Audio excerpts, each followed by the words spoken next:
Voilà. On va faire un cours pour l'élévation de l'âme de Shirel. Et on voit qu'il y a quelque chose de particulier. Le rabbi l'explique dans un Mahamar, il parle de Shirel. Le rabbi Lubavitch, il parle de Shirel. C'est quoi Shirel? Il faut comprendre l'explication en hébreu de Shirel. Shirel, Shir, ça veut dire le chant. Et Kel, c'est un des noms de Dieu. En vérité, si on prend les lettres de Shirel, il y a 5 lettres. Le Shin, le Yud, le Resh, le Aleph et le Lamed. Et qu'on inverse les lettres, qu'est-ce qu'on fait? On prend le Yud de Shirel, on le met en début. D'accord? On prend le Shin, on le met, qui était en début, on le met en deuxième. D'accord? Après, qu'est-ce qui se passe?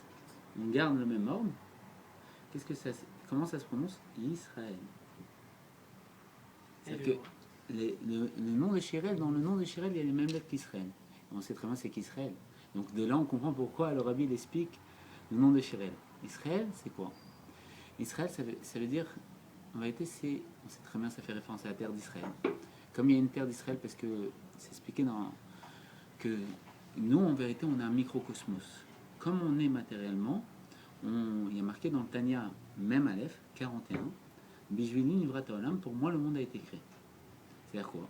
C'est-à-dire que tout ce monde, tout ce que vous voyez, et c'est ce que le Baal Shem Tov va expliquer, que si le juif il n'était pas si humble, si anav, il prendrait conscience que tous les mondes, tout ce qui se passe au-dessus de lui, les mondes à l'infini comme ça, et on ne parle pas de simplement l'univers, que l'univers en soi on va dire, c'est tout miniature à côté de tous les mondes spirituels, c'est vraiment le plus petit du petit, et que pour nous ça a l'air le plus grand du plus grand. Et tout ça, ça a été fait pour le juif. Et chaque mouvement, quand on fait une bracha, on fait trembler tous les mondes. C'est pas quelque chose comme ça de... Alors, qu'est-ce qui se passe? On va expliquer c'est quoi ce niveau de Shirel. Alors, Shirel, c'est quoi? Ça veut dire le chant de Kel. Le chant de Kel, c'est quoi Kel? On sait très bien qu'il y a plusieurs noms de Dieu. Pourquoi? Parce que Dieu il a plusieurs mesures de dévoilement dans le monde. D'accord? On sait très bien que le nom, c'est quoi? C'est la limitation de l'être. Comme définira le Rabbi Rayat dans ses Mamarim, si je prends le nom d'une personne, je ne peux pas dire que j'ai attrapé la personne. Je peux dire que c'est un souvenir, une représentation de la personne. C'est une limite de la personne. C'est pas la personne elle-même. En réalité, le nom, c'est quoi? C'est une mesure limitée pour dévoiler l'être. C'est pour ça qu'il y a marqué Maseret, on va l'aborder souvent, Maseret Yoma, 83 à Moudbet, que Rabbi Meir, il aimait bien connaître le nom d'une personne. Pourquoi? Parce que dans le nom de la personne, il y a le caractère de la personne. Qu'est-ce que ça veut dire ça? Qu'est-ce que ça sous-entend? Comment ça se fait que dans le nom, il y a le caractère de la personne? Alors, on va réexpliquer ce qu'on avait déjà vu vendredi. On va faire un petit voilà, un petit sikoum, comme on a dit si bien. Alors, il y a quelque chose de très intéressant qu'on voit dans la paracha Vayechi, la dernière paracha du Sefer Bereshit, qui est la paracha qui s'appelle Vayechi. Il va vivre. Et ça parle de la mort de Yaakov Avinu. Comment ça se fait? La paracha s'appelle Vayechi. Ça a l'air un peu bizarre. Alors, on voit quelque chose de très particulier là-bas. On voit que Yosef, lui, il a pris tout. Qu'est-ce qui s'est passé avec Yosef? Il a pris tout l'argent d'Égypte. C'est comme si on peut dire, aujourd'hui, c'est comme si un juif, il prend tout l'argent de la bourse, il a misé, il a pris tout l'argent de la bourse. Et avec cet argent, il s'est occupé de tout le peuple juif. Il a fait descendre tout le peuple juif qui était en Israël et il les a mis dans les pays de Goshen, qui sont les plus beaux pays d'Égypte, et que l'Égypte c'était le plus beau pays du monde, et dans les villes de Ramsès, qui sont les plus belles villes du pays de Goshen. C'est comme si on nous met avec des buildings, si on peut dire, à Jérusalem. C'est extraordinaire, d'accord. Ok. Et quand il a fait ça, qu'est-ce qui se passe? En une paracha, on passe au Sefer Shemot, le deuxième livre de la Torah. Bizarrement, en une paracha, on était dans les plus belles villes, le plus beau pays, les plus belles villes. Un nouveau roi se lève en Égypte. Bien sûr, Yosef, il n'est plus là matériellement. Et on devient quoi? Esclave. Il nous met à devenir esclaves. Et nous, maintenant qu'habiter dans ces plus belles villes, on va construire ces villes. Ça veut dire. Vous savez très bien tous que la Torah vient du Lachon Ora. La Torah vient du terme Ohara, enseignement. La Torah vient de nous enseigner. On sait très bien que la Torah, elle est éternelle. Son message, c'est vrai que quand on parle de Jacob, de tout ça, quel rapport avec moi? Jacob, ça y est, il est sorti d'Égypte, il s'est passé ci, il s'est passé ça. Quel rapport il y a avec moi? Alors il faut savoir lire entre les lignes. Et quand on sait lire entre les lignes, comme dira l'Admour Azaken, le premier Rabbi Lubavitch, il faut vivre avec son temps. Et c'est-à-dire quoi vivre avec son temps? C'est vivre avec la paracha de la semaine. C'est que dans la paracha de la semaine, on est en train de la vivre et il faut savoir le dévoiler. Et donc il faut savoir qu'est-ce qu'elle cache derrière. Comme on sait très bien, il y a plusieurs niveaux de compréhension de la Torah. il y a le pshat, le sens simple, la lecture simple. Donc dans le pshat, quand on lit la lecture simple de la Torah, on ne voit pas très bien le rapport. Jacob, il est sorti de Beersheba, il est parti. Bon, quel rapport? Dans le remez, le sens allusif, bon, on voit un peu, peut-être plus, ça nous parle plus. Le drash, un sens encore plus profond, et le sod, la vérité de la Torah, comme dira le Gaon de Vilna, on ne peut pas comprendre le pshat, le sens simple, sans étudier la Kabbalah, la profondeur de la Torah. Et la chassidoute, qui est une naissance, vient du plus haut niveau, qui est la couronne de Dieu, pour nous dévoiler tous ces niveaux, pour pouvoir, on va dire, se dévoiler à travers tous ces niveaux. C'est Dieu lui-même qui se dévoile, et comme on sait quand Dieu se dévoile, tout s'illumine et tout devient compréhensible. Et comme les sages l'expliquent, il n'y a pas plus grand bonheur qu'être délivré du doute. Et là, on est délivré du doute. C'est quoi le doute? On sait très bien que ça fait que c'est la même valeur numérique qu'Amalek. Et Amalek, c'est qui? C'est celui qui nous a attaqués quand on est sorti d'Égypte. Et que quand on est sorti d'Égypte, on était tellement, tellement haut, parce que Dieu nous accompagnait, il y avait les nuées de gloire, le feu, et qu'il n'y avait personne qui voulait nous affronter, et Amalek est venu. C'est quoi le doute? Le doute en Dieu.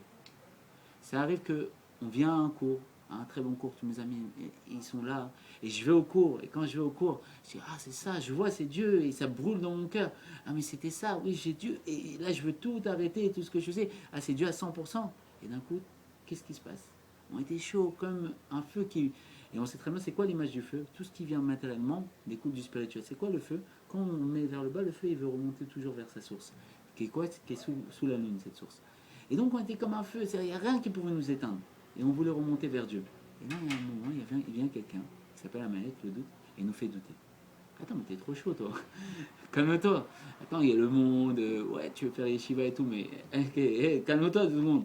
Tu vas quitter tout ça, mais voilà, c'était pas si mal et tout. Qu'est-ce qui t'arrive? Pourquoi? Qu'est-ce que ça veut dire tout ça? Attends 2 secondes, ça c'est Amalek. D'accord. C'était une petite parenthèse. Et on va revenir sur le sujet. Alors, qu'est-ce qui se passait? Paracha Vayechi, Yosef prend tout l'argent, il nous met en Égypte. Paracha Shemot, un nouveau roi il se lève et on devient esclave. Comment c'est possible qu'on était dans une source aussi élevée et on est tombé dans une fosse aussi profonde? Comment? Tu es dans les plus beaux pays, les plus belles villes, et t'es considéré comme des princes là-bas. Du jour au lendemain, on te dit non, mais maintenant c'est toi qui vas construire les villes. C'est incroyable. Qu'est-ce que la Torah veut nous enseigner? Qu'est-ce qu'elle cache? Qu'est-ce qu'elle veut dire derrière tout ça? Alors la chose est comme ça. Le rabbi, Baruch Hashem, lui, qui a une mitzvah d'Avat Israël, d'aimer son prochain, et on voit dans la paracha qui est liée, qui est notre paracha Kedoshim, on voit la paracha où il faut être saint, et Dieu dit, soyez saints parce que moi je suis saint. Et d'être saint, c'est recommencer tout le temps. C'est-à-dire, jamais on sera saint comme Dieu. Donc tout le temps, on doit se dépasser pour devenir de plus en plus saint. Il faut se sanctifier dans ce qui est permis. Pourquoi? Se sanctifier dans ce qui est permis pour pas tomber dans ce qui est interdit. Et c'est pour ça que les sages, ils ont mis des barrières. Ils nous empêchent tout le temps, ils mettent des barrières de peur qu'on tombe, parce qu'à se laisser aller, d'être au bord d'une falaise, on peut effectivement, comme ça, avec une brise d'air, tomber de la falaise. D'accord? Et qu'est-ce qui se passe là-bas? Paracha Vayechi. Donc le rabbi nous explique comme ça. Lui, il a tel avat Israël, il nous dit, c'est quoi? Tu vas voir quelque chose, moi je vais te montrer, moi je suis si on peut dire, un géant. Et comme c'est expliqué, nous on est des nains. Par rapport aux générations précédentes, qui étaient les Tanaïm, les Tzadikim, tout ça, c'était des géants qui savaient faire Triatamétim, réincarner un être. Ils connaissaient toute la Torah orale. Avant que Rabbi Yehuda Nassi, il prenne sur lui de l'écrire, la Torah orale, elle se transmettait de bouche à oreille. C'est-à-dire que tous les livres qu'on voit, la Mishnah, les Mishnayot, les Gemarot, tout ça, ça se transmettait de bouche à oreille, et ils connaissaient tout par cœur. C'est incroyable. Ils avaient un tel niveau à l'époque, et Rabbi Yehuda Nassi, il a pris sur lui, il a décidé de l'écrire. D'accord? Donc on a régressé. Donc aujourd'hui, on a appelé des nains. Et le Rabbi il explique qu'on est des nains sur les épaules des géants. Mais c'est qui le géant? C'est nous en vérité. C'est nous, moi, dans mes vies passées. Parce que le Harizal, il expliquera quelque chose d'extraordinaire. Il dira comme ça, le Harizal, que la génération qui a traversé, qui est sortie d'Égypte, qui a vu tous ces miracles, qui a vu Dieu se dévoiler au don de la Torah, c'était notre génération. Ça sera la dernière génération de l'exil. C'est notre génération. Parce que le Rabbi, il a annoncé, c'est un prophète, et on sait très bien qu'un prophète, quand il reçoit la prophétie d'un autre prophète, parce qu'il avait reçu de son beau-père, on n'a pas besoin de vérifier. Et malgré ça, il y a des vidéos qui s'appellent Vive la Torah, et dedans, on voit dans ces vidéos combien de prophéties que le Rabbi a fait. Ariel Sharon, il est venu, il a dit il ne faut pas prendre l'avion, et l'avion, il a été détourné. Là-bas, on s'assoit, il y a juste un mettre play, on va sur Internet, on regarde les vidéos, on voit les prophéties du Rabbi. Et lui, le rabbi, il a expliqué quelque chose. Premier mamar, il arrive, il dit comme ça. Aujourd'hui, vous êtes les dernières générations de l'exil et les premières de la Géoula. Vous êtes d'Or Hashvi, la 7e génération. Et on sait très bien que Hashvi, la 7e, qui ravivi, c'est-à-dire quoi? Elle est chérie de Dieu. C'est-à-dire on est chéri, qu'on le veuille ou pas, Dieu il a choisi que nous, on était les derniers de l'exil, les premières de la Géoula, on va avoir la Géoula. D'accord. Alors qu'est-ce qui se passe? Lui, le rabbi nous explique comme ça. Il dit, moi je vais t'apprendre comment voir les choses de façon plus profonde. Dans le nom de la paracha, il y a toute la paracha. C'est quand on voit le nom de la paracha, Kedoshim, en réalité, dans ce mot-là, il y a toute la paracha en concentré. C'est pas un mot qui est pris au hasard. C'est un mot qui est pris dans le premier verset, le deuxième verset. C'est pas pris au hasard. Quand les sages ils prennent, parce qu'il ne faut pas oublier qu'en vérité, la Mishnah, elle engendre toutes ces marottes. Et qu'avant ça, il y avait les 10 commandements. Et les 10 commandements, on dit qu'ils sont compris dans le mot Anochi. Moi, un terme égyptien qui fait référence, chaque lettre fait référence à Ani Nafshi. Dieu dit, moi, mon âme, mon essence, je l'ai mis dans la Torah. C'est ça que ça veut dire. Toute la Torah, c'est-à-dire que l'essence de Dieu, elle est dans la Torah. Elle se dévoile à travers la Torah. Et tout est concentré en vérité dans une lettre. Si on voit dans le mot Anochi, la première lettre, c'est Aleph. C'est qui Aleph? Alouf Oshenolam. Comme on sait très bien, l'Admorazaken, le premier Rabbi Lubavitch, il nous dit, comme ça, c'est connu l'histoire, qu'une fois il est parti voir un chassid, un élève à lui, ou du Maguid, il me semble, et lui, il avait des problèmes de Parnassa.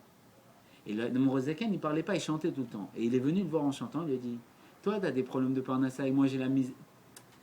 Toi, tu as la misa de survenir aux besoins de ta famille, et moi, j'ai la misa d'enseigner à mon fils. Viens, on échange nos mitzvot. Toi, tu enseignes à mon fils et moi, je te règle tes problèmes de Parnassa. Le chassid qui était humble, il dit, mais Rabbi, comment je peux enseigner à votre fils? Surtout que c'était prêt. Ça allait devenir le prochain Rabbi, l'Admoram Sey, le deuxième Rabbi de Lubavitch. Alors le Rabbi lui a dit, mais c'est très simple.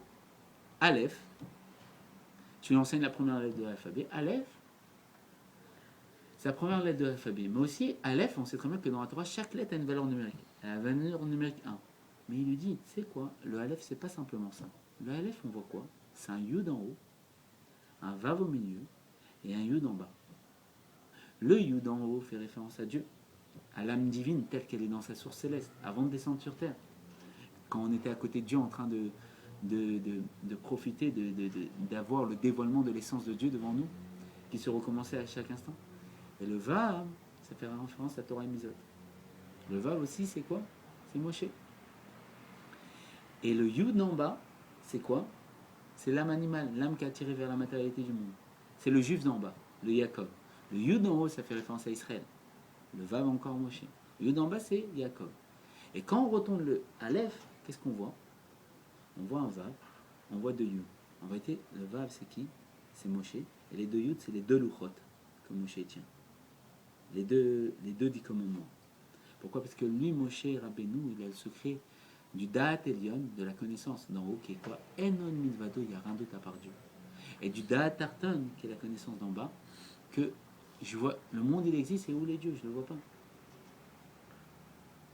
Ce Amalek, qu'il vient, il nous met le doute. Il dit, attends, calme-toi, là, tu vois Dieu, tu veux tout arrêter, mais il est où? Il est où? Tu t'es parti un cours, et ça, il t'a eu ou quoi celui-là? Il t'a dit 2-3 trucs, ça, t'es trop chaud, là, qu'est-ce qui se passe? Parce qu'en vérité, quand on va à un cours de Torah, on réveille le Yud qui est en haut. Voilà. Et donc, en vérité, Aleph, ça fait référence à qui? On sait très bien. Alouf Oshenolam, le maître du monde. Et comme il a dit Rabbi dans la Gola, dans l'exil, il faut rajouter le Aleph, ça fait Géoula, la délivrance. Donc, dans mon monde à moi, personnel, il faut que je rajoute le Aleph. Et on voit que toute la Torah est concentrée dans le mot Aleph.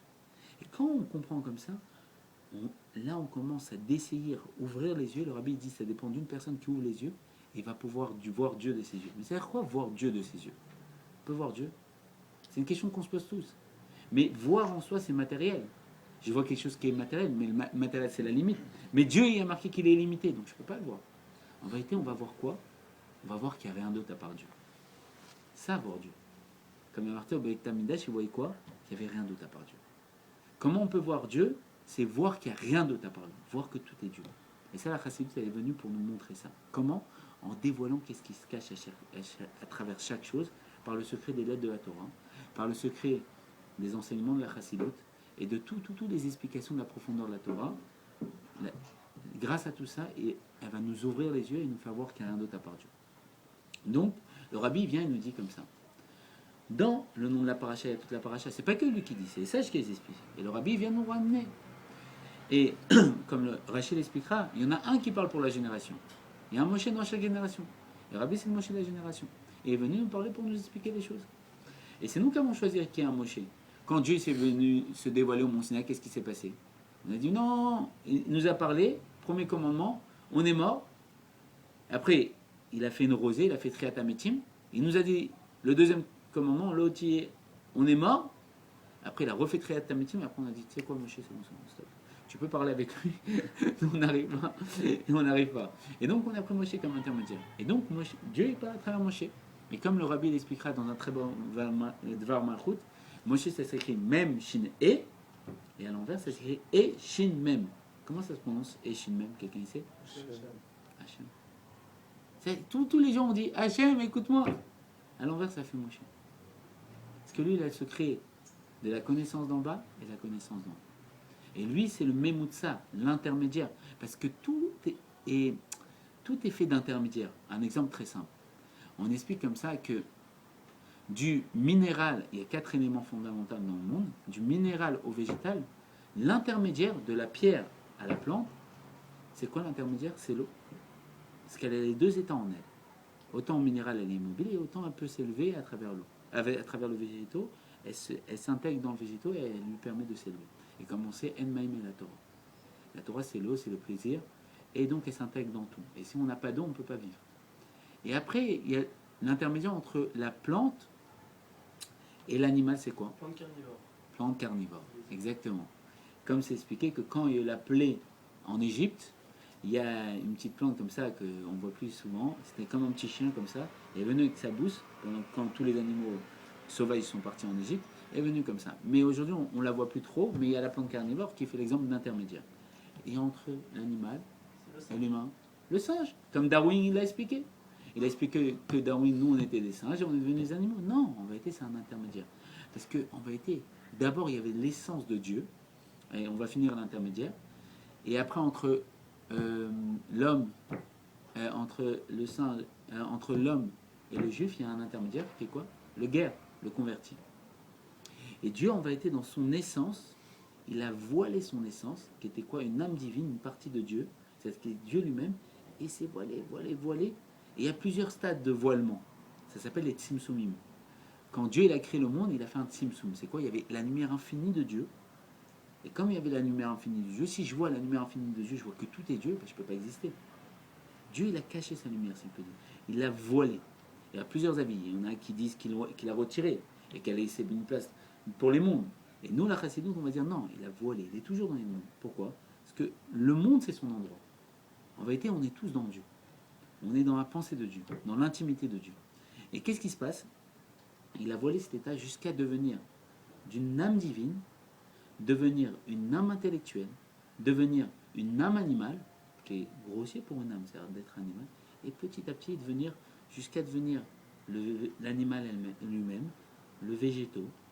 Comme ça s'est passé dans l'âme, ça s'est passé matériellement, parce que le reflet de l'âme, c'est la matière, et le minéraux, et tout ce qu'on voit.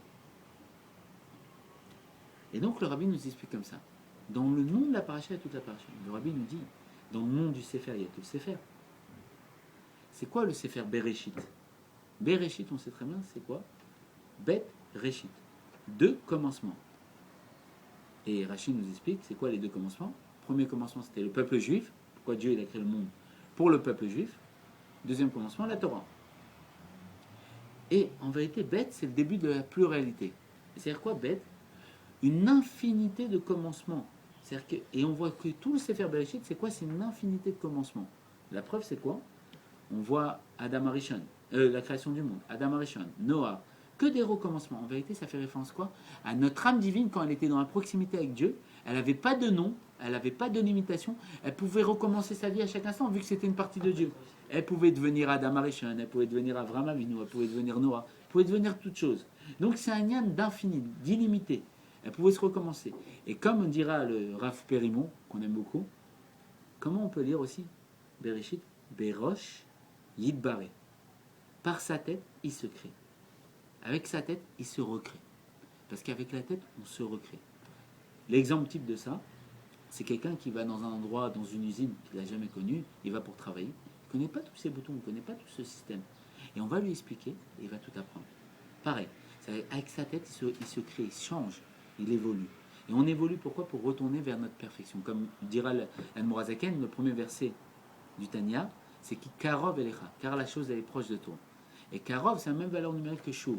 C'est quoi? Qu'est-ce qui est proche? C'est revenir vers soi. Et on revient vers quoi? Vers le fait que Dieu il nous a éloignés, si on peut dire, il a volé sa présence pour nous donner une existence personnelle, nominative, mon nom, ma carte d'identité, toutes les informations me concernant, pour revenir à l'existence initiale qui est quoi? Que je suis Dieu, que je suis une partie de Dieu, donc je suis Dieu, je suis le dévoilement de Dieu. Et que quand on va revenir avec cet état, on pourra rester David, on pourra rester Arié, on pourra rester Aaron, tout en voyant qu'on est Dieu. Qu'il n'y a rien d'autre à part Dieu, mais on aura toujours notre existence. Et donc, de cet état où il s'est voilé, il va se redévoiler. Comment il va se redévoiler? Là, c'est ce qu'on est en train de faire. Le fait d'étudier tout ça, on est en train de le redévoiler à travers nous. Jusqu'à voir quoi? Qu'il n'y a rien d'autre à part Dieu. Et à force d'étudier, on va voir, on va dessiner nos yeux. Et on va voir qu'en vérité, on cherche Dieu, mais Dieu, il est là. Et quand on va marcher dans la rue, il y a quelqu'un qui va nous faire un clin d'œil quand on a pensé à Dieu, on va dire, mais attends, c'est qu'en vérité, Dieu, il est là, il se cache derrière toute chose. Et comme il expliquera Tania, tous les vêtements du monde, tout ça, c'est les vêtements de Dieu.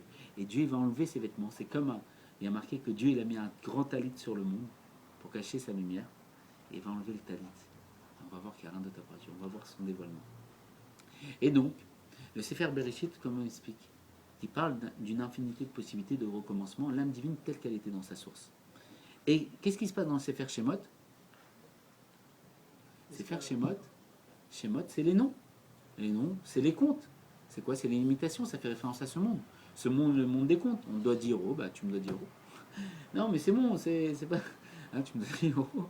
C'est le monde des comptes, il n'y a pas de. C'est la limite. En vérité, c'est quoi un nom? C'est la limite d'une personne. Je ne peux pas dire que c'est lui, c'est le limité. Et donc, en vérité, le nom, c'est par quoi l'âme qui était limitée se dévoile. En vérité, qu'est-ce que ça sous-entend? C'est l'âme qui était dans sa source céleste. Dieu il a un désir, un plaisir de créer une demeure ici-bas pour y résider. L'âme qui est infinie, elle est rentrée dans quoi? Dans le nom. Le nom, c'est la limitation. Et qu'est-ce qui se passe quand elle est rentrée dans cette limitation? Comme un prénom, il a plusieurs lettres, comme le prénom Shirel, qui a 5 lettres, elle est rentrée dans 5 fenêtres d'expression. Et donc elle est limitée. Pourquoi? Parce que dans Shirel, il n'y a pas par exemple le Kouf. Il y a 22 lettres dans la Torah. Il n'y a pas par exemple les autres lettres, le Dalet par exemple. Donc elle n'a plus la possibilité de devenir David Ameller. Elle n'a plus la possibilité de devenir une autre lettre. Donc elle est limitée dans Shirel, elle peut pas être autre chose que Shirel. Qu'est-ce que ça veut dire? Un chant pour Dieu, elle ne peut pas être autre chose. Et comment ça s'habille dans les levushim de la Torah, dans les habits de la Torah? C'est qu'en vérité, on devient esclave. On devient esclave de quoi? En vérité, l'âme divine, quand elle rentre dans le nous, elle rentre dans une limitation. Elle qui était limitée, elle pouvait devenir toute chose, elle se limite à travers des fenêtres d'expression. Et chaque lettre, elle a une explication. Et donc, comment ça s'habille dans les levushim de la Torah? C'est que dans la Torah, on devient esclave. Mais qu'est-ce qu'on fait en tant qu'esclave? Qu'est-ce qu'on fait là-bas? On fait des briques. Comment on fait des briques? On prend de l'eau. C'est quoi l'eau? Maïm. En Maïm et la Torah. Maïm, c'est quoi? C'est Moshe Rabbeinu. C'est quoi le nom qu'on a retenu de Moshe? Mina Maïm, Mishito. Des eaux, je t'ai sorti. On prend le Maïm. C'est quoi? Le tzaddik qui est en haut. L'âme divine, le Yud d'en haut. On prend ce Yud. Qui a rien d'autre à part Dieu que quand on est parti à un cours de Torah, on a brûlé pour Dieu. On prend ça. C'est ça, en vérité. Qu'est-ce qui se passe? Pourquoi on fait ces briques? Et après, on prend quoi? On prend la terre. C'est quoi la terre?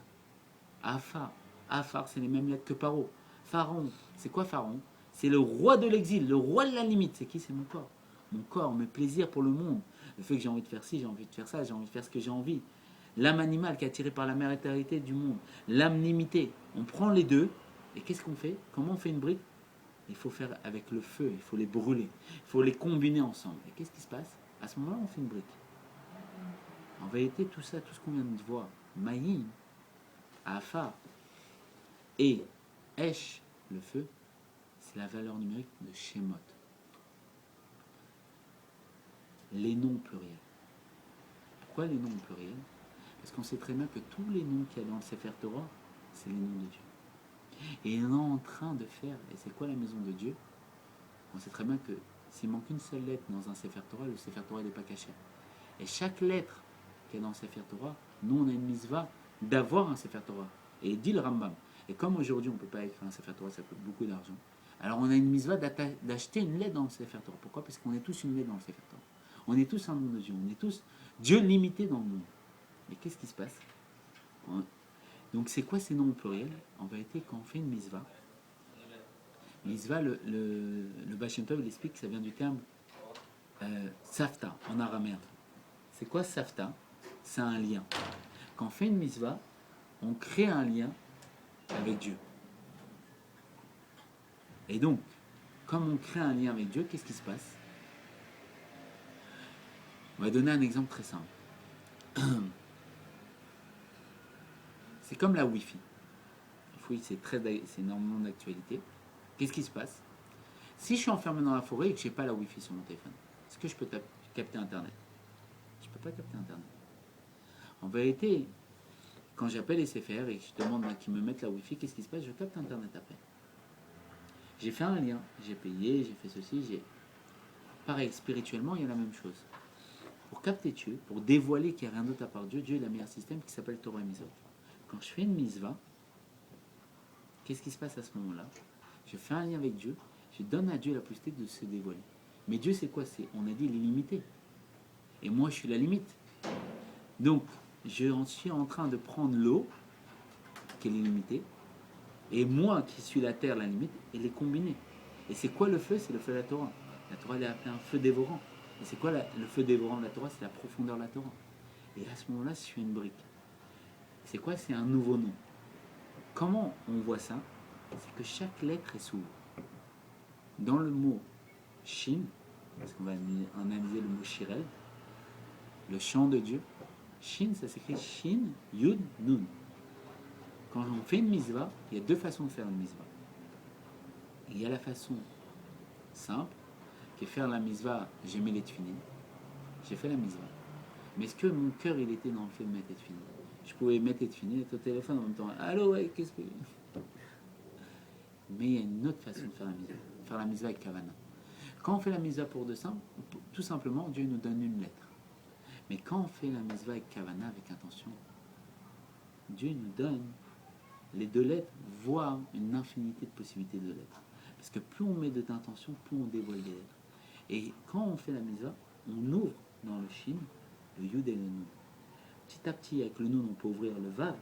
Petit à petit, on devient quoi? Une paracha. Et après un Sefer Torah. Et qu'est-ce qu'il a demandé Dieu? Ve'asou les Mikdash, vous avez créé un temple. Et Sharatim le Torah. Et je résidais en vous. Il y a une question qui se pose. Et ça, j'ai posé la question. Dieu nous demande de faire une maison, un temple. Et il dit, je résidais chez vous. Qu'est-ce que ça veut dire, je résidais chez vous? Mais si tu me demandes de faire un temple, pourquoi tu veux résider chez nous? En vérité, il veut résider dans le cœur de chaque juif. Et c'est quoi Ve'asou? Comme mon Rav il a expliqué, Ve'asou c'est Vav et Esav. Dans Vav et Esav. Et Vav c'est quoi? On sait très bien, c'est Moshe, c'est qui? C'est Yaakov. Et Esav, c'est quoi? Dans le Vav qui est la limite, un Vav c'est limité, et Esav c'est l'illimité, c'est l'inconscient.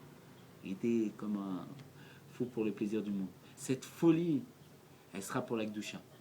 Elle sera pour Dieu. Comme le Rabbi l'a dit, aujourd'hui, il faut prendre le bois de Shittim. Et ce bois de Shittim, ça vient du terme Shtut, parce que l'arche, le Ron HaKodesh est rentré, on le mettait dans du bois de Shittim. Pourquoi du bois de Shittim? Parce que ça vient du terme Shtut, la folie. Il faut prendre la folie du monde pour se servir de cette folie, pour la mettre pour la folie de Dieu. Et dans ce niveau-là, Dieu va pouvoir rester. Pourquoi fou? C'est pas péjoratif le terme fou. Fou, on prend le dictionnaire, soit Robert, soit Larousse, comme on préfère. Là-bas, on voit la définition. C'est quoi la définition? Quelqu'un qui a perdu la raison. C'est quoi? Ne pas être raisonné pour Dieu. Parce que Dieu, c'est pas la raison, c'est pas la limite. C'est l'illimité. Tu veux recevoir Dieu? Sois fou pour le bon Dieu, sois illimité. Et on voit très bien que les Juifs, ils n'aiment pas la raison. Ils adorent avoir raison, mais ils n'aiment pas, pas la raison. C'est-à-dire quoi? D'être limité comme ça, métro, boulot, dodo, ça les rend fous. Ils ont besoin de veiller. Et quand ils s'y veillent, après ils se lèvent le matin, ils sont fatigués. Ils disent, mais pourquoi j'ai veillé? Et le lendemain, on rebelote. Pourquoi? Parce qu'ils n'arrivent pas à se limiter. Parce qu'en eux, il y a l'illimité. En eux, dans le secret, profondément, dans le cœur de chaque Juif, il y a quoi? il y a l'essence de Dieu.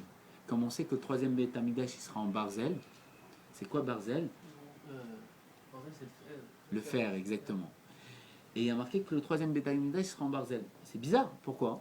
Parce qu'on sait que tous les autres Beth Amikdash, il ne fallait pas qu'ils soient coupés avec du fer. Pourquoi? Parce que le fer, ça tue. Et on ne voulait pas. Alors on a pris un chamir. Chamir, c'est un petit animal comme ça qui coupait les pierres comme ça. Et c'était des pierres immenses. Et même, bon, il y a plein d'histoires que les pierres, ils ne pouvaient pas les transporter. Et on a dit un sage, mets juste ton doigt, et moi je suis un ange et je vais porter la pierre. Il mettait juste son doigt, il portait une pierre phénoménale, des miracles qu'on n'a pas aidé. Et ils ont pris le chamir pour couper les pierres. Et aujourd'hui, on nous dit qu'ils font un temple en Barzel, le troisième temple. Comment ça se fait? Qu'est-ce que ça veut dire? Qu'est-ce que ça sous-entend? Alors, on explique que Dieu il veut qu'on ait un cœur de chair. Et c'est expliqué que nous, on a un cœur de pierre. De pierre, c'est comme de la fer, c'est comme du fer, si on peut dire. C'est insensible. En réalité, Barzel, quand on analyse le mot Barzel, Barzel, ça s'écrit Bet, Resh, Zayin et Lamen. Et ça fait quoi? Qu'est-ce qu'on nous dit? C'est les Rocher Tevot, les premières lettres de Bila, Rachel. Donc Bila qui était quoi? La servante de Rachel. Quoi? La servante avant Rachel. Et Zilpa et Léa. La servante de Zilpa avant Léa. Comment ça se fait? Qu'est-ce que ça veut dire? Alors, on sait très bien que Lavan, il a fait petit en... Il s'est arrangé pour... Jacob, il est arrivé, il a voulu, je te sers, je veux ta fille Rachel, je veux te servir 7 ans. Et Lavan dit, pas de problème, je te la prépare, t'inquiète, 7 ans, c'est bon. Tac. Il va pour se marier avec Rachel. Et il savait que c'était un filou, il avait préparé des combinaisons, des gestes secrets pour ne pas se faire avoir, si on peut dire, avec Rachel. Et qu'est-ce qu'il fait Lavan? L'homme des plaisirs. Lavan, ça veut dire blanc. Blanc, ça fait référence au Chesed. La montée, ça fait référence au Lavan à Elion. Les plaisirs, un endroit de plaisir, de délectation qui est au-dessus de toute la création. Une couronne qui est remplie de plaisir là-bas. Lui, il fait référence à ça. Il a trompé Jacob et il lui a mis Léa. Et pour pas faire honte à sa sœur Rachel, elle a fait Misirot Nefesh, elle s'est sacrifiée, elle a montré, pour pas que sa sœur elle ait honte, elle a montré les signes.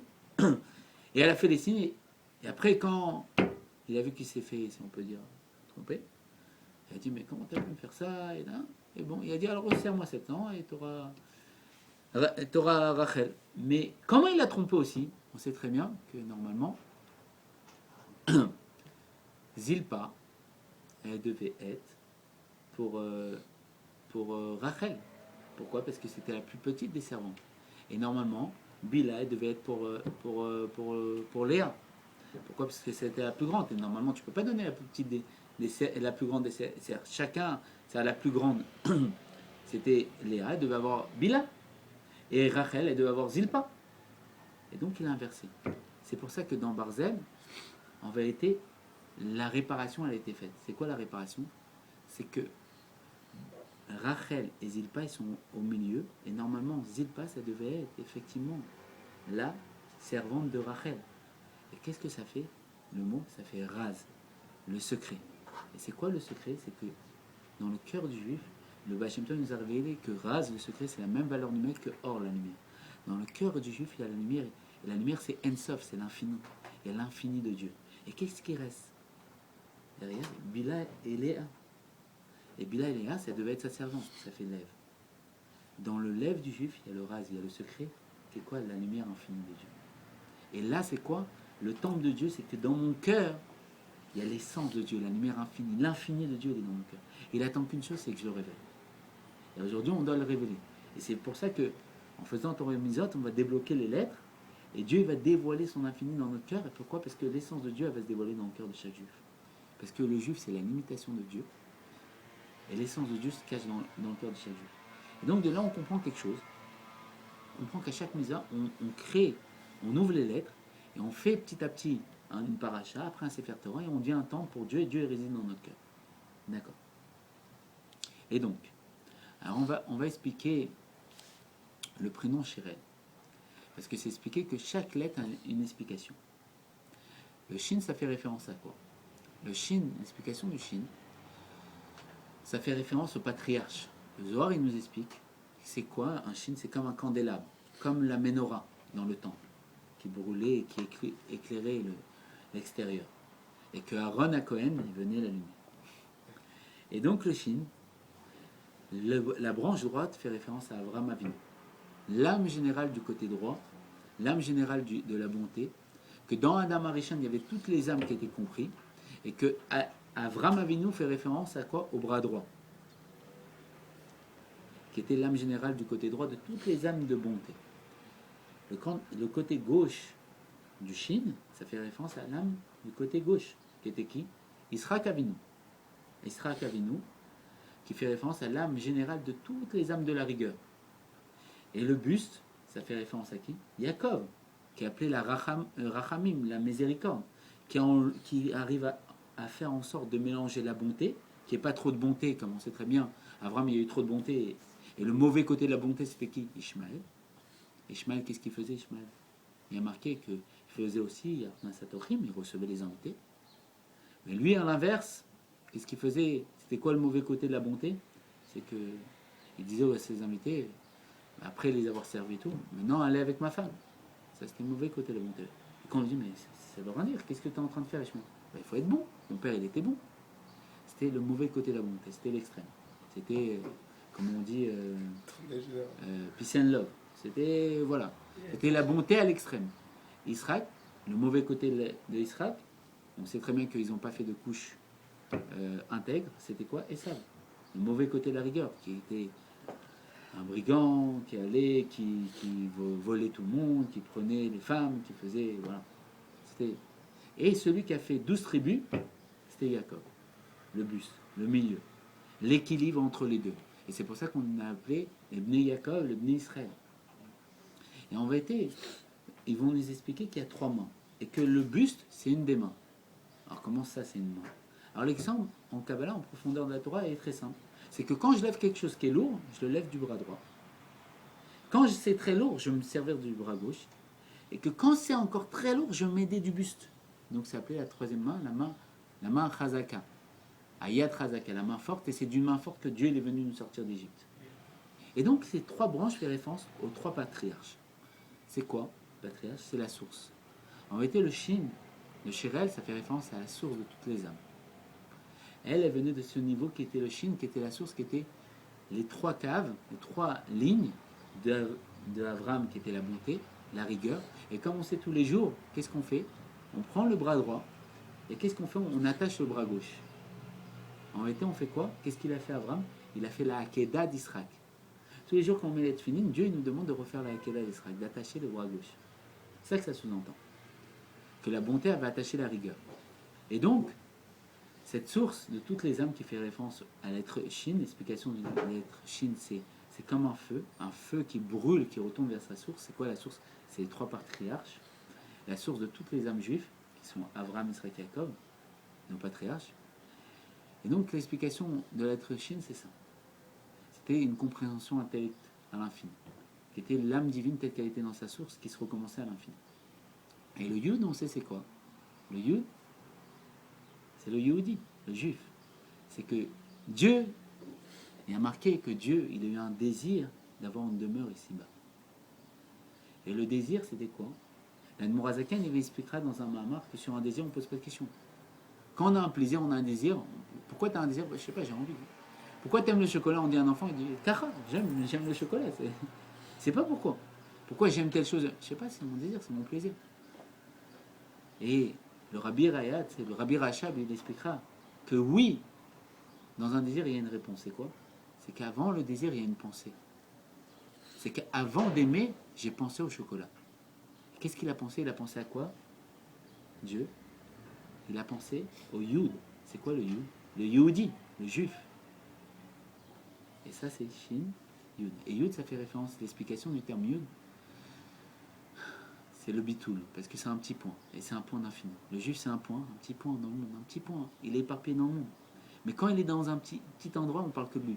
Et dans un petit endroit, il est en train de construire tout, il est en train dans le travail, il est en train de faire une révolution. Pourquoi? Parce que c'est un petit point, une petite goutte, mais dans cette goutte, il y a l'infini. Comme on a dit, dans le cœur du juif, il y a Barzel, il y a l'essence de Dieu. Et après, il y a quoi? Il y a le Resh. C'est quoi le Resh? Le Resh, on sait très bien que l'explication, comme dans le prénom Aaron, le Resh, c'est le Ratsan, la volonté. C'est qu'après la source de toutes les âmes, qui était la première pensée de Dieu, qui était quoi? Qui était le Yehudi. Il faut avoir une volonté, parce que quand j'ai envie de chocolat ou j'ai envie de ceci, il faut aller y aller, il faut le faire. Et il y a marqué haine, il n'y a rien qui résiste à la volonté. Donc il faut la volonté de faire. Ça, c'est le Resh. Et c'est quoi ce Resh? C'est la volonté. Il faut y aller. Il faut aller s'asseoir, il faut aller acheter, il faut aller faire ceci, tout ça. Et ça fait quoi? Ça fait chier le chant. Pourquoi on chante? C'est quoi l'image du chant? L'image, on sait très bien que quand on chante, quand on est dans un chant, c'est comme si on sortait. On sortait du monde. C'est que quand je chante, je suis complètement enivré dans la prière. Et comme le Tanya il expliquera que ceux qui chantaient, c'était les Lévi'im. Ils chantaient au Beth Amikdash. Et quand ils chantaient, il y avait dans les Batinigani du Rabbi, il explique que quand ils chantaient, ils élevaient les âmes. Ils élevaient toutes les âmes. Pourquoi? Parce que le chant, c'est très spirituel. Quand on chante, on est complètement séparé du monde. On est dans un niveau spirituel. Et c'est lié à la gvura, à la rigueur. Et c'est lié au rocher. L'obscurité, c'est un niveau qui nous dépasse. Oui. Pourquoi c'est lié à la rigueur, le chant? Parce que la rigueur, c'est lié au Lévi. Et la rigueur, c'est un niveau qui nous dépasse. Pourquoi? Parce que, on va dire comme ça, les Lévi'im, ils sont liés à cette rigueur. Et on va dire que c'est une rigueur intérieure. Je te donne un exemple. Quand je chante, je suis complètement, on va dire, rigoureux. C'est-à-dire que quand tu chantes, tu ne peux pas faire autre chose. Donc tu te fermes à une seule chose, c'est le fait de chanter. Donc il y a une rigueur d'être bloqué dans un système, le chant. Et quand on chante, en vérité, notre âme s'élève. Et c'est ça que ça sous-entend. C'est que, en vérité, le désir que Dieu il a eu d'avoir une demeure ici-bas, c'est que c'était Shirel. C'est quoi Shirel? C'est qu'il a, on va dire, dès qu'il a eu un désir d'avoir une demeure ici-bas, nous on a chanté, on a voulu s'élever et faire sa volonté. Était quoi? De faire descendre Dieu ici-bas. Et comment on a fait avec la volonté, le Resh? Et qu'il n'y a rien qui résiste à la volonté. Et avec ce Resh, on est parti vers le quoi? Le Aleph. C'est quoi le Aleph? C'est qu'on a pris ce niveau de chant qui était au-dessus de la création, on a pris, et on est parti dévoiler qu'il y avait un Aleph en bas. Que dans l'infini, il n'y avait pas, comme dira le Sefer Yetzira, si tu dis que Dieu est qu'infini, c'est limité. Dieu est l'infini et limité. Et donc nous on a voulu démontrer au monde, et c'est pour ça que Dieu il a créé le monde, il a voulu montrer qu'il était, lui il appelait Nosé Afarim, celui qui mélange les contraires. Et il a marqué que devant lui, l'ange Michael et l'ange Gabriel, ils font le shalom. L'ange Michael, c'est l'ange général du côté droit, l'ange de la beauté, du chesed. Que l'ange Michael s'est expliqué qu'il a une tête en lion et qu'il a un corps en herbe. 500 ans déjà. Et juste son pied, il a marqué que les pieds des anges, ils mesurent 515 ans. C'est comme les années-lumière pour aller vers le soleil, c'est des mesures. Et qu'avec 7 cieux, et que les 7 cieux, chaque cieux, il a 500 ans. Et donc, qu'est-ce qui se passe? L'ange Gabriel, il a une tête en bœuf et un corps en feu. Et que, on sait très bien que le feu, il veut éteindre l'eau, il veut évaporer l'eau. Et que l'eau, elle veut éteindre le feu. Alors, qu'est-ce qui se passe? C'est que devant Dieu, le feu et l'eau, ils sont ensemble et l'un n'annule pas l'autre. L'infini et la limite sont en harmonie. Et pareil, en réalité, ce niveau de shir qui était au-dessus de la création, un niveau que quand on chante, on sent notre âme s'élever et que des fois, quand on chante tellement que on a perdu pied, et c'est un acte de rigueur absolue parce qu'on est complètement séparé, on fait complètement de rigueur sur notre être, on se sépare du monde. Ce niveau de chant, pour Dieu, on a voulu dévoiler qu'il venait de quoi? Du Aleph. Et donc le shir, il est descendu pour être dévoilé, l'infini était descendu pour dévoiler le Aleph dans le monde. Et après, c'est quoi le Aleph? C'est très bien, c'est Alouf Shemem. Le Yud en haut, le Yud en bas, le Vav au milieu. Moshe Rabbeinu. Et le Lamed, c'est quoi le Lamed? C'est la connaissance. Comme on sait très bien que Adam et Chava, ils ont fauté, ils ont touché à l'arbre de connaissance. Ils ont touché au Lamed. Et on voit que tout ça s'est expliqué dans Shirel, parce que tout contient tout, comme dira le Harizal, et tout est dans tout, et tout contient tout. Parce que chaque être, c'est un microcosmos, et qu'en vérité, moi, tout ce que je vois extérieurement, c'est la projection de mon intérieur. Tout ce que je vois à l'extérieur, c'est le reflet de mon intérieur. Et des fois, ça va pas bien, on voit que tout va pas bien, et lui, après, quand on a réglé le problème intérieur, en vérité, parce qu'on était stressé ou quoi que ce soit, tout va bien. Il y a une évolution, il y a eu quelque chose, en vérité, tout allait bien. Et ça, on voit dans l'explication du mot Shirel. Et on voit quoi? Shirel, c'est Israël. Israël, c'est l'âme divine telle qu'elle était dans sa source. Et l'âme divine telle qu'elle était dans sa source, c'était quoi? C'était or et rocher, la lumière et l'obscurité ensemble. Et c'était quoi aussi? C'était quoi? Il y a marqué que quand Dieu il a créé le monde, il y a marqué comme ça, que tous les jours quand on fait la prière, on dit Baruch Shamar Veya Haolam. Et on explique que ça, cette phrase, c'est peut-être un morceau de parchemin qui est tombé du ciel. Et qu'est-ce que ça dit? Baruch, béni, Shamar, celui qui a dit Veya Haolam, et voici le monde. Et le Rabbi Rachel va poser la question. Il va dire, mais c'est qui dit? Au moment où Baruch Shamar, au moment où Shamar, il a été dit, à ce moment-là, le monde il a existé. Mais c'est qui a dit? On sait très bien que l'essence de Dieu, elle ne se dévoile pas. C'est le juif. Parce que Shamar, c'est aussi Israël, c'est aussi Shirel. Et lui, il a dit. Et on sait très bien que Israël, c'est quoi? C'est l'Irosh. C'est une tête pour moi. Il y a marqué que Israël, c'est le niveau d'une tête pour Dieu. Pourquoi? Parce que, encore, Israël, c'est quoi? On prend le lamed, la dernière lettre, on met au premier. La deuxième lettre, ça fait Yud, Li, et après Resh, Aleph, Li, Rosh. Pour moi, une tête. C'est les mêmes lettres. On a juste permuté les lettres. Li, Rosh, pour moi, c'est une tête. Pourquoi? Parce qu'on explique que quand Yaakov, il est parti, il y a marqué qu'un ange, il est venu, c'était l'ange des sables, et il s'est battu contre Yaakov. Il s'est battu contre Yaakov, il a tapé à la hanche, c'est pour ça qu'on ne mange plus le nerf sciatique, parce qu'il a tapé à la hanche. Le Zohar dira que quand il a tapé à la hanche, qu'est-ce que ça veut dire? Le Zohar, il expliquera comme ça qu'en vérité, il n'a pas pu taper le bras droit de Yaakov, parce que c'était Abraham Avinu. Il n'a pas pu taper le bras gauche de Yaakov, parce que nous aussi, on est face à son image. Hein. C'est pareil, c'était Israël. Le but, c'était Yaakov lui-même. Qu'est-ce qu'il a tapé? Il a tapé le nerf sciatique. C'était quoi? Ça fait référence à qui? Le Zohar, il expliquera. Ça fait référence à tous ceux qui soutiennent la Torah, qui aident à payer pour la Torah, pour les yeshivot, tout ça.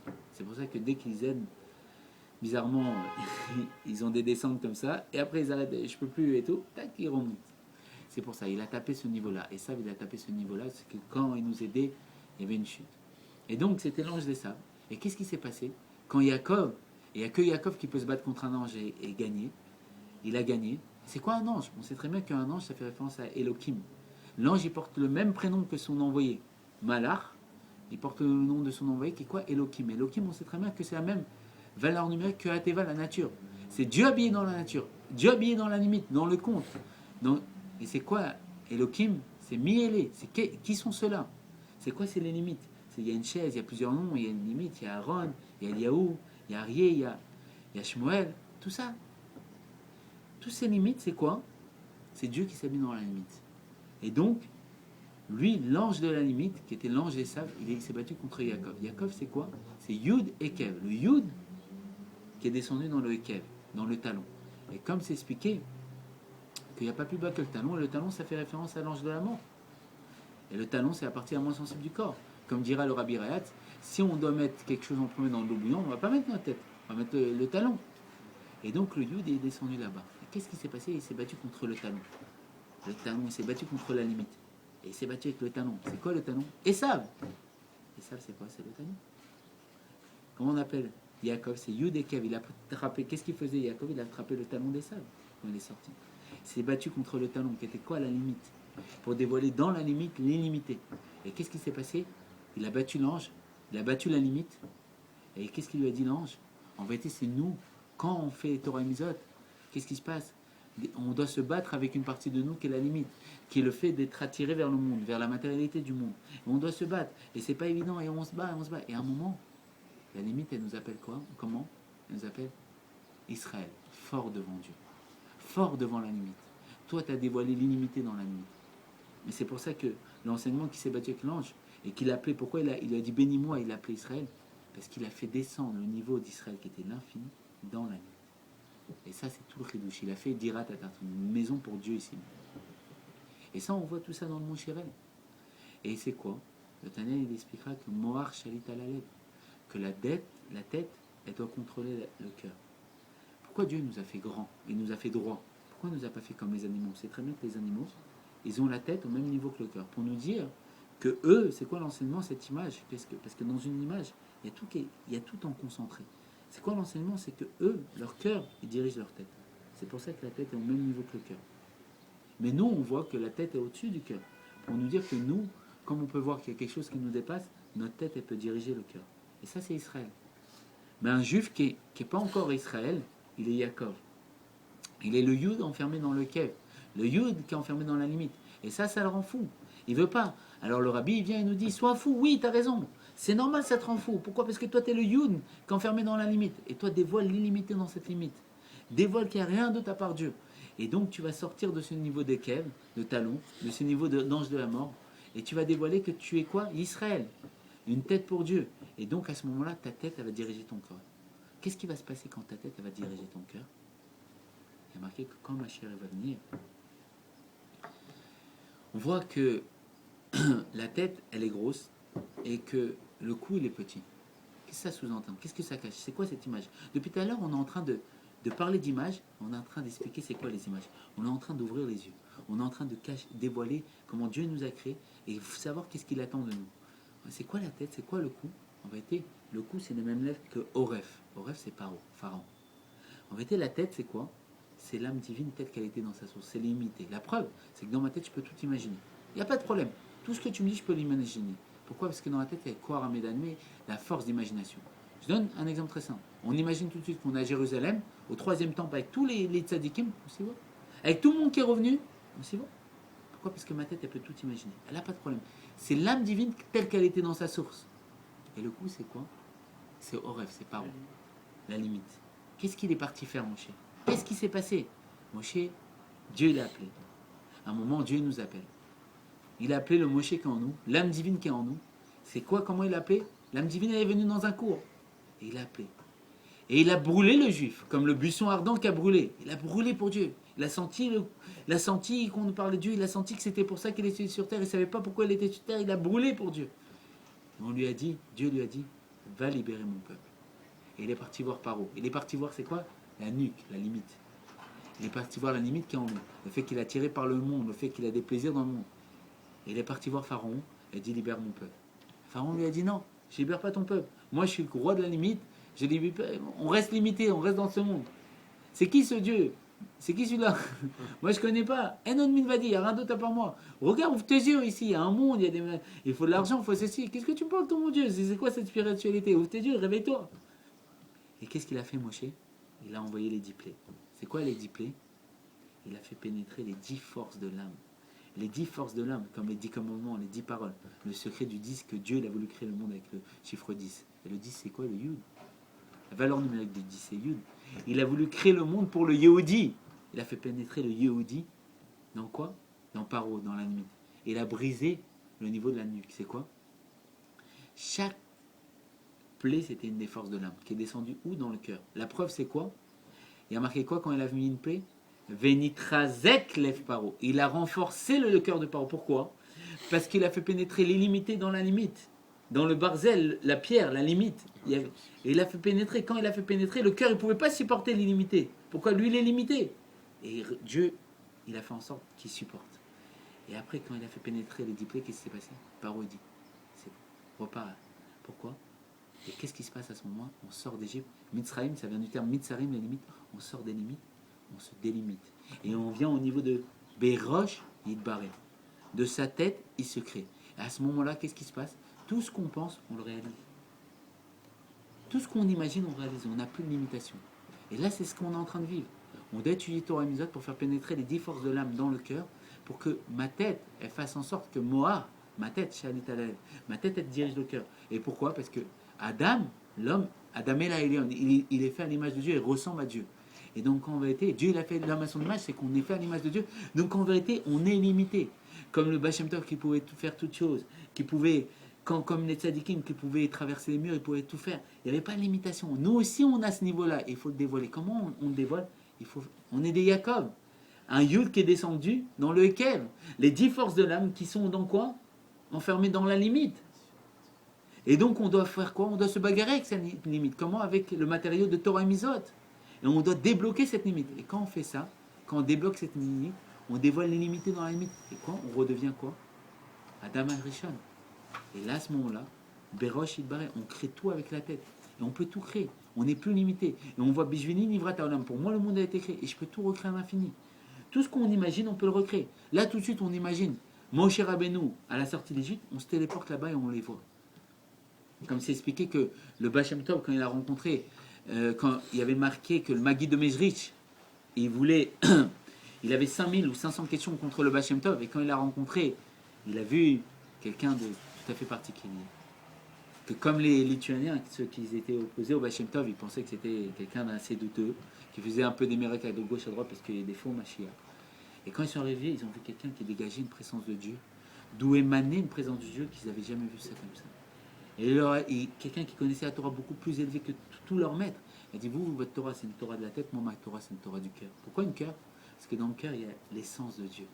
Il dit, moi, dans mon cœur, il y a l'essence de Dieu. Moi, je me suis battu avec la limite et j'ai dévoilé l'essence de Dieu dans la limite. J'ai dévoilé que dans mon cœur, il y avait le Yud. C'est quoi le Yud? Les 10 forces de l'âme. Il y avait le niveau de la tête dans le cœur. Et qu'est-ce qui s'est passé quand il a rencontré le Maguid de Mezrich? Le Maguid, le Baal Shem Tov, il a dit au Maguid, explique-moi le Zohar. Le Maguid, expliquez le Zohar. Et il dit, c'est tout. Il dit, quoi? Le Maguid, il lui a dit, mais quoi, c'est pas vrai? Il dit, si, c'est vrai. Le Maguid est parti. Il s'est entraîné, il a jeûné, il a étudié, il est revenu, il a expliqué le Zohar encore plus profondément. Le Shem Tov a dit, c'est tout. Et bien alors, explique-moi toi. Le Shem Tov, il a pris le Zohar, il a ouvert. Il a lu l'ange Michael. Quand il a lu l'ange Michael, il a parlé. Pourquoi? Parce que comme on est fait à l'image de Dieu, quand on parle, on crée. Pourquoi il ne faut pas faire la Shonara? Parce que chaque parole qu'on parle, on crée, mais on ne le voit pas. Il y a 4 mondes parallèles. Il y a 4 niveaux de proximité générale avec Dieu. Comme la Wi-Fi, on peut capter ces niveaux-là. C'est quoi les 4 mondes parallèles? Il y a le monde de Asiya, ce monde-là qu'on connaît très bien. Le monde de l'action. C'est quoi? C'est qu'on voit toutes choses ici. Mais il y a le même monde en spirituel. Un exemple très simple, si le bon Dieu il enlève mon âme, que Dieu me préserve, et qu'il la met chez quelqu'un d'autre, et il enlève son âme, que Dieu me préserve, et il la met chez moi.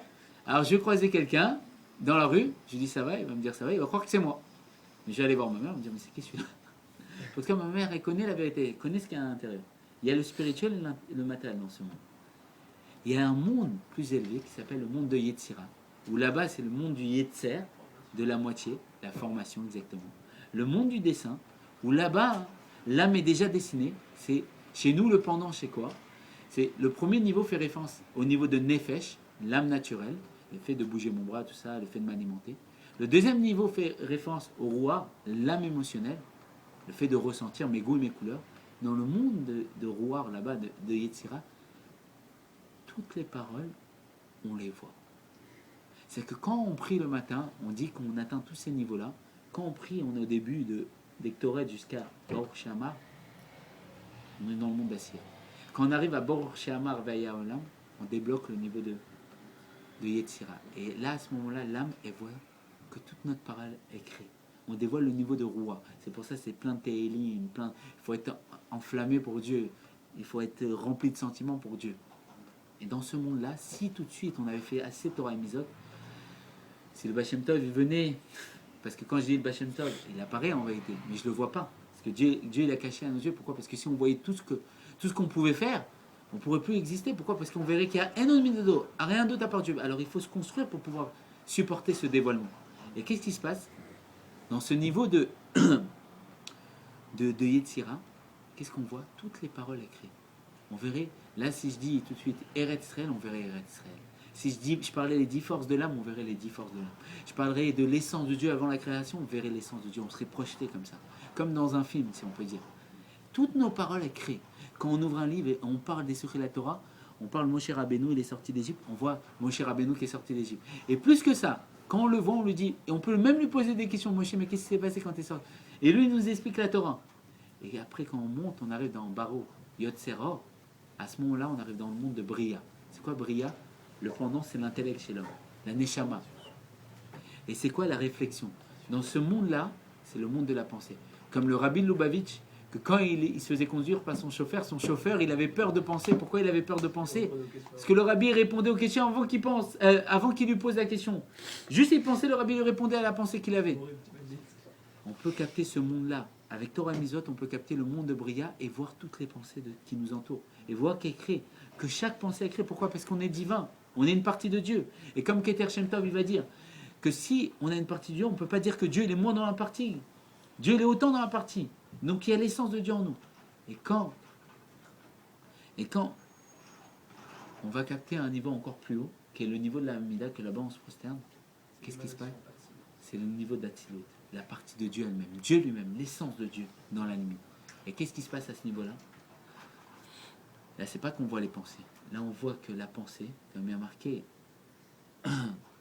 que Dieu, dans le Midrash, il y a marqué que quand un brin d'herbe est frivole, et le Baal Shem Tov, il a expliqué que quand une feuille, elle se trouve au fin fond de l'Amazonie, dans une toit d'une maison, et qu'un vent d'été, il prend et la soulève, il a fait tourbillonner dans l'air le nombre d'exacts qu'il y a à faire, l'endroit exact où elle va tomber, tout ça, c'était une volonté de Dieu.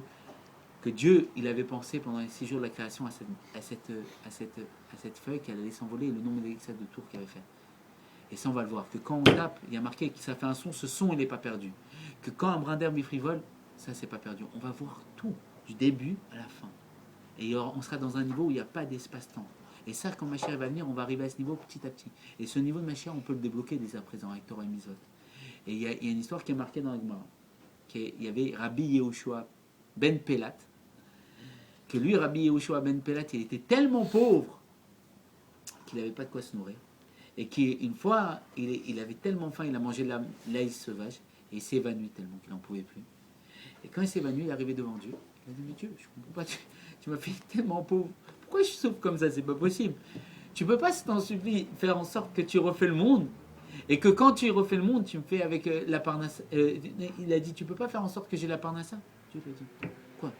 Tu veux que je refasse tout le monde pour faire en sorte peut-être que tu aies de la parnassa? Parce que de là, on voit que, en réalité, Dieu, tout ce qu'il a fait dans le moindre détail, c'était voulu. Le moindre détail, dans le moindre détail, à l'infini. Et il lui a dit, alors tu sais quoi? Fais-moi en sorte d'avoir une récompense dans le monde futur.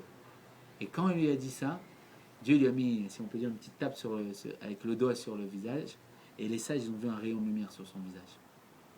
Et donc quoi? Dans ce niveau-là, on va atteindre ce niveau-là, où on va voir chaque pensée, quelle action elle a du début à la fin de la création. Et donc, tout ça c'était pour expliquer que chaque lettre, chaque nom a une explication en vérité. Et cette explication, cette limitation, elle peut se délimiter parce que chaque lettre est sourde. Et donc, on voit que aussi il y a un mazal. Et on va arrêter comme ça. On va faire en sorte que Bezrat Hashem, toutes les personnes qui sont ici, ils arrivent à débloquer ce niveau. Comme Rabbi Isaac de Onin, que lui, il avait tellement capté la Wi-Fi spirituelle, la Torah et Mizot, il avait tellement bien capté qu'il voyait la création du néant à l'existence. Il voyait ce niveau d'Atsilut. Il crée que quand tu disais une parole, se crée du néant à l'existence, du début jusqu'à la fin, à l'infini. Que nous aussi on capte ça, parce qu'on veut capter ça, on est des parties de Dieu. Que nous aussi on soit ce Jacob qui se bat avec la limite et qui dévoile qu'il est mort avec ta lèvre, une tête qui dirige son cœur et qu'on dirige notre cœur et que tout ce qu'on désire, on le crée. Et qu'on enlève l'impureté qui est en nous et on dévoile l'infini qui est en nous. Et très prochainement avec la délivrance de Bezrat Hashem, et que Bezrat Hashem, voilà, que ça apporte que des bonnes choses. On me pose, on reprend en premier.